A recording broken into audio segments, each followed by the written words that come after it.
Hello everyone, this is Pamela Topchian, and today we're going to talk about nervous system regulation, the fight, flight, freeze, or fawn mode that we might be in. So if you ever feel like you're always a bit on edge, restless, or maybe you're even feeling numb all the time or most of the time, your nervous system might be stuck in fight, flight, freeze, or fawn mode. And today I want to talk about why that might happen and how some ways that you can gently guide your body back into a safe space with a feeling of comfort and a feeling of ease. And most importantly, to let your brain and your body know that you're safe now. So I've done a few other videos that might be relevant to this, and I will put those links in the description below. So please make sure you look at that description under the video. So fight, flight, freeze, or fawn is really a biological survival response to keep you safe and to keep you alive. And when your brain feels like there might be a threat of danger, real or even just perceived, it releases stress hormones like cortisol and adrenaline to prepare you to fight, which confronts the danger, or flight, which helps you to escape the danger, or freeze, which will immobilize you so you might be overlooked by whatever the dangerous thing or person or animal or whatever is, by the danger itself. Or fawn, which appeases the threat. So, which means if I look or act innocent and do what they want or act like I don't know there's danger, there's less chance of it affecting me. These have been helpful when there has been serious, dangerous situations in our life. But the problem can be when the body never gets the message that the danger has passed. And so we get stuck there.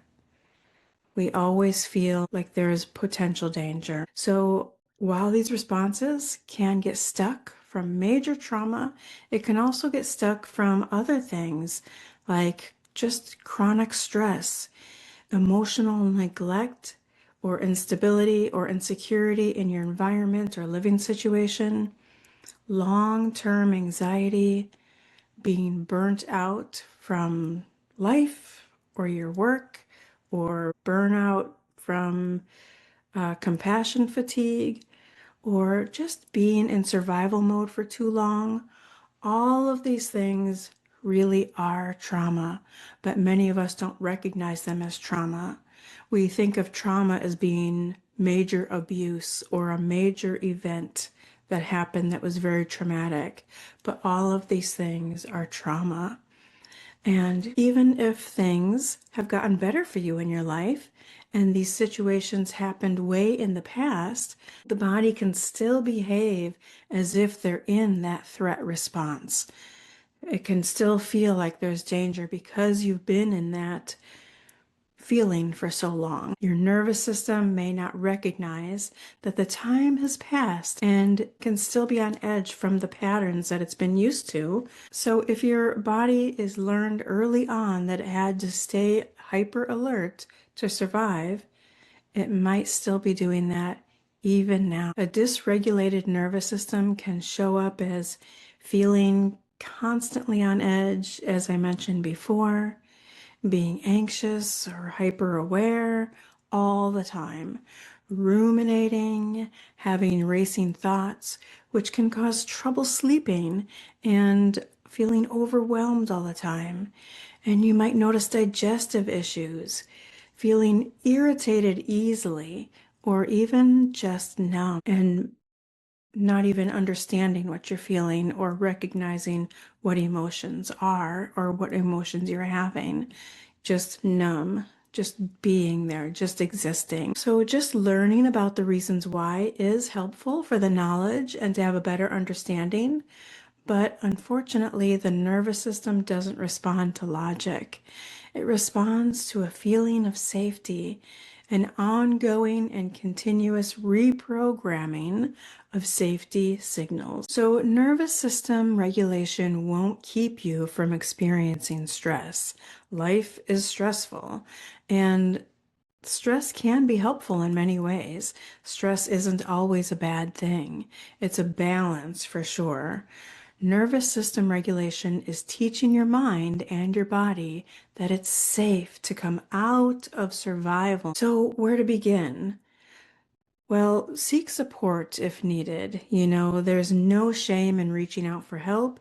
And in fact, it takes a lot of courage to be vulnerable and to reach out. So don't hesitate if you're feeling too overwhelmed with all of this information or these feelings are too overwhelming. And just know that nobody can do it for you, but you don't have to do it alone if you're not comfortable doing it alone. And there are many different ways to seek support. You can go to a therapist, a counselor, even a life coach. There are special therapists for trauma-informed therapy and holistic modalities and methods with holistic practitioners. And I know I say it a lot, but it's important. I do have a podcast called Holistic Connections, Conversations with Holistic Practitioners. There's a playlist on this YouTube channel, and you can find many different types of holistic practices and practitioners and have them explained to you just very basically. And then if any of them sound like they might be helpful or sound interesting to you, then you can look into it more or reach out to the holistic practitioner that I am having a conversation with in that episode. But a few ways to start for yourself is mainly to show yourself some comfort with some self-soothing exercises, like just gently rocking and swaying, maybe even with a hug. These kinds of things can help self-soothe and to regulate your nervous system. It helps you feel comforted and safe sometimes, right? Place one hand on your chest and one hand on your belly while you're rocking or swaying, or just while you're sitting there taking deep breaths, or ground yourself and be present. Feeling your feet on the floor, feeling the weight of your body on the furniture where you're sitting or where you're lying down, and verbalize what you feel. Do you feel your clothing on your skin? Do you feel your arms on the armrest? How does it feel? Is it soft? Is it more sleek and smooth? Does it feel hard? How does it feel? Be like, Goldilocks. This is too soft. This is too hard. This is just right. Or looking around and naming the things that you physically see. Name the color, name the size, and name the texture. All of these kinds of things send signals of safety. Your nervous system learns through repetition. So these moments don't have to take up a lot of your time. Just a few minutes each day can really be helpful. Allowing yourself to rest, to be bored, to sit in stillness. It can be comforting to hold a warm mug of tea or hot cocoa and just look out the window, or just think about things, maybe hopefully some comforting things, or read or listen to a podcast like Holistic Connections, or listen to some soft music, some Reiki music, meditative music, or look out the window, or sit outside on a porch or a patio and listen to the sounds of nature. And if you start to feel anxious with any of this, that's when it's a good time to take notice of the things that you see around you, or taking a few deep breaths, or giving yourself that warm hug. These moments can really begin to rewire the stress response. Some other things you can do in your environment is lower the noise level, lower the brightness level, especially of our screens on our devices. Notice the types of movements that you make every day as you go about your day. Do you seem to be moving as if in a rush? Then deliberately slow down. And notice how you set things down or closing doors. Just try to make all of your movements more gentle. People regulate best with other people. It really helps your nervous system to feel safety with others. So when you're with a trusted loved one or friends or in a social situation where you feel safe, make eye contact and listen with intention and speak up. Allow yourself to be heard. This helps your body, in your mind, and your nervous system to know that you matter and to know that it's safe to be yourself and it's safe to be open. And seek out those who have a more calm presence. Even pets.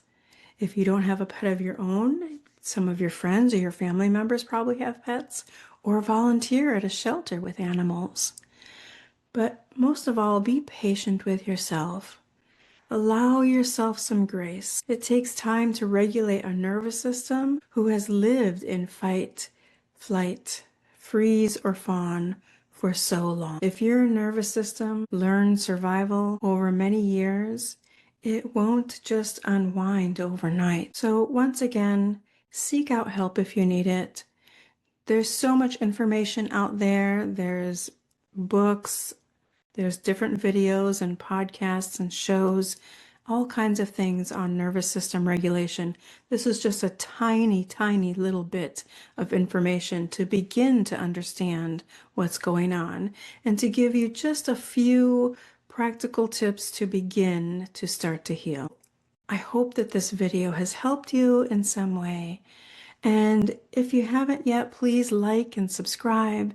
And this helps others to be able to have a better chance of finding this information. And I want to thank you so, so much for being here and wish you all so much peace, love, and healing.